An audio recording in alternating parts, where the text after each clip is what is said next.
Kinnera art theatres వారు నిర్వహిస్తున్నటువంటి ఈ చక్కని కార్యక్రమం సభను ప్రారంభించినటువంటి పద్మశ్రీ లక్ష్మీప్రసాద్ గారికి, అదేవిధంగా జాతీయ పతాక రూపశిల్పిగా ప్రతి తెలుగువాడు కూడా గర్వించదగినటువంటి ఒక జాతీయ సంపదగా ఈ సందర్భంగా నేను అభివర్ణిస్తా ఉన్నాను. ఆయన నిగర్వి, నిరాడంబరుడు, అదేవిధంగా అపారమైనటువంటి మేధా సంపత్తి కలిగినటువంటి బహుముఖ ప్రజ్ఞాశాలి అనేటువంటిది మీకు చెప్పాల్సినటువంటి అవసరం లేదు. నాడు 1921వ సంవత్సరంలో అఖిల భారత కాంగ్రెస్ కమిటీ విజయవాడ వారి సమావేశాలు ఏర్పాటు చేస్తున్న సందర్భంగా గాంధీ గారితో వారికి ఉన్నటువంటి పరిచయాన్ని దృష్టిలో పెట్టుకొని వారు చెప్పినటువంటి రీతిలో ఆయన ఆలోచన సరళిని రంగరించి ఈనాడు జాతీయ పతాక ఆవిష్కర్తగా మరి ఆయన చేసినటువంటి ఆ చక్కని మరి ఆ కార్యక్రమం యావత్ భారతదేశంలో ఉన్నటువంటి ప్రతి వాడు గౌరవించదగ్గమైనటువంటి వ్యక్తిగా నేను మరొకసారి తెలియజేస్తూ, అటువంటి వ్యక్తి ఆ వ్యక్తి రూపకల్పన చేసినటువంటి జాతీయ పతాకం ఒక ఆంధ్ర రాష్ట్రానికే కాకుండా దేశంలోనే కాకుండా విదేశాలలో కూడా ఆ పతాకం మీద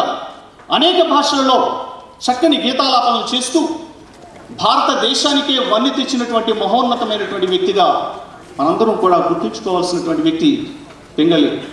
వెంకయ్య గారు. అటువంటి మహనీయుడు, త్యాగశీలి, ఆయనను గుర్తుంచుకునేటువంటి విధంగా 10 కాలాల పాటు మరియు ఒక తెలుగువాడిగా ఆ పతాకాన్ని చూసిన వెంటనే నాడు 1975వ సంవత్సరంలో మరి ప్రపంచ తెలుగు మహాసభలు ఇదే హైదరాబాద్ నగరంలో రంగరంగ వైభవంగా మరి ప్రతి తెలుగువాడు గర్వించేటువంటి విధంగా ప్రపంచంలో ఉన్నటువంటి ప్రతి తెలుగువాడిని కూడా హైదరాబాద్ తీసుకొచ్చేటువంటి విధంగా నిర్వహించినటువంటి నాడు మరి వారి తండ్రి గారైనటువంటి మండలి కృష్ణారావు గారికి మరి అసలైనటువంటి వారసుడు, ఆయనలో ఉన్నటువంటి క్రమశిక్షణ కానీ అంకిత భావం కానీ పుట్టికి పుచ్చుకున్నటువంటి ఆ వ్యక్తికి ఈ విధమైనటువంటి పురస్కారం ఇవ్వడం ఎంతైనా సముచితం అని చెప్పి ముఖ్యంగా కిన్నెర వారికి, ఇటు పింగళి స్మారక ట్రస్ట్ కూడా ప్రత్యేకమైనటువంటి అభినందనలు తెలియజేస్తూ,